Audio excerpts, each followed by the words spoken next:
غزوہ ہند کی بات پوچھنے والوں بے ایمانوں، فضل خیر آبادی کون تھا جس نے انگریزوں سے سودا نہیں کیا؟ غزوہ ہند کی بات کرنے والے پوچھو، بتاؤ ان کو، مالٹا کی جیل میں تم تھے، تمہارا باپ تھا؟ مولانا محمود الحسن حسین احمد مدنی تھے وہاں پر، سردی میں کھلے میدان میں رکھ دیا گیا کئی مہینے ان کو، اب ایک نیا مسئلہ شروع کرے۔ غزوہ ہند، میرے پاس ایک صاحب آئے تھے، دل کی بھڑاس پوری نکالا ان کے سامنے میں، بلا تم میرے سامنے بیٹھ کر غزوہ ہند کی بات کر رہے؟ میں نے ان سے پوچھا تم کو معلوم مولانا کفایت اللہ کافی کون تھے؟ تو حسب عادت یہ سنگیوں کو کچھ نہیں معلوم، بولے کون تھے انہوں مولانا؟ ملا مولانا کفایت اللہ کافی مجاہد آزادی کے تھے، مراد آباد کے تھے، انگریزوں کے خلاف جہاد کا فتویٰ دیا، پیر طریقت تھے۔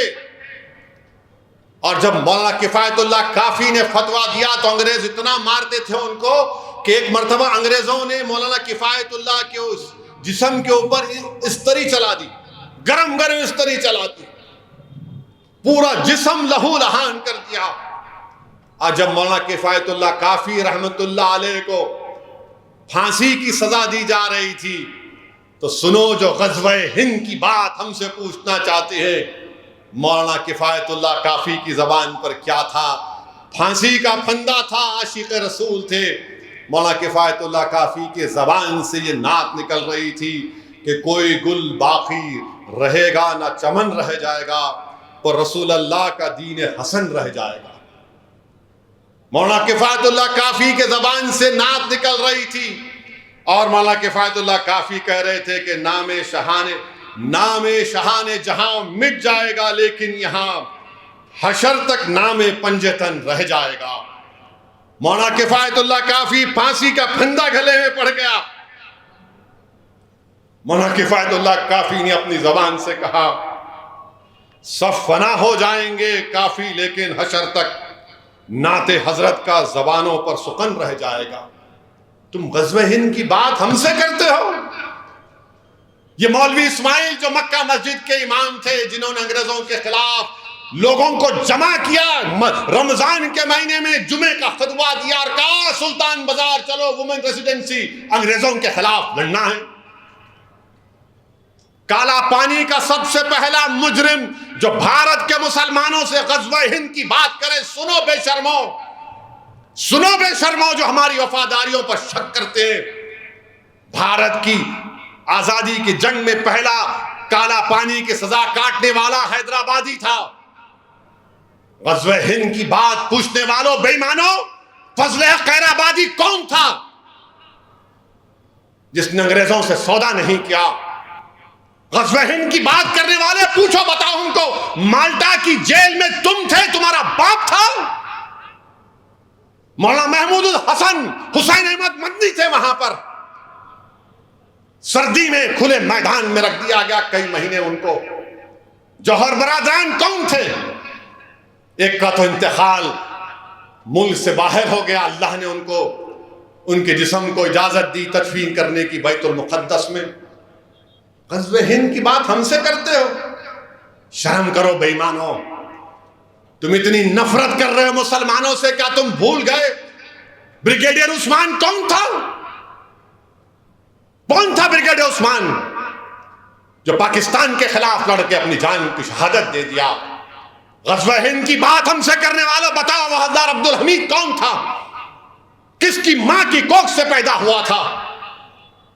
میرے عزیز دوستوں اور بزرگوں، پھر ایک اور بات بولتے ہیں کہ مسلمان بچے بہت پیدا کر رہے، جھوٹ ہے۔ میں اس لیے کہہ رہا ہوں کہ کبھی یہ لوگ اگر بولے، ان سے کہہ دینا کہ مسلمانوں میں جو گروتھ ریٹ مسلمانوں کا گرا ہے، ہمارے ہندو بھائیوں کا بھی گرا ہے، فرٹیلیٹی ریٹ ہمارے بہنوں کا، بیٹیوں کا، ہندو اور مسلمانوں کے فرٹیلیٹی ریٹ میں خالی 0.4% کا فرق ہے. یہ B J P R S S بولتی ہے, مخالفین مجلس بھی ان کے ہاتھ میں ہاتھ ملا کر ہاں ہاں ہاں کرتے. بھارت میں مسلمانوں کی آبادی 18.8% پر رک جائے گی. کب رکے گی؟ 2021 میں. ہمارے ہندو بھائیوں کی آبادی سٹیبلائز ہو جائے گی 2061 میں 74.7. اب آپ بتائیے کیا ہے؟ اور پھر انہوں بولتے بچیوں کی شادی. ارے بچیوں کی شادی گورنمنٹ کا ڈیٹا 18 سال میں ہی ہوتی. اور پھر یہ بولیں گے نہیں 2-3 شادی کرتے. میرے بھائی گورنمنٹ کا 2006 کا ڈیٹا ہے. ہندو بھائی 1.7, مسلمان 2.5, دونوں کر رہے. اب جو کر کے نہیں رکھتے ان کو کیا بولیں گے؟ سمجھے؟ نہیں سمجھے تم لوگ. جو کر کے نہیں رکھتے ان کو کیا بولیں گے؟ ان کے بارے میں بات ہی نہیں کرتے, کیونکہ انہوں پپا جی ہے, ہم ملا جی ہیں. اسی لیے ہم بول رہے کہ یہ جھوٹا پروپیگنڈا ختم کرو B J P R S S والوں. یہ چلنے والا نہیں ہے. یہ آپ بھارت کے نوجوانوں کو, بھارت کے وزیر اعظم نے ان کو بے روزگاری ان کا مقدر بنا کر رکھ دیے. میں بھارت کی عوام سے اپیل کر رہا ہوں کہ آپ دیکھ لو یہ سب چیزیں ہیں, اور بار بار مجلس سے اور بھارت کے دلت اور مسلمانوں سے بولنا کہ سیکولرزم کو بچا لو, یہ ہماری ذمہ داری نہیں ہے, تمہاری ہے. اذان ہو رہی 2 منٹ.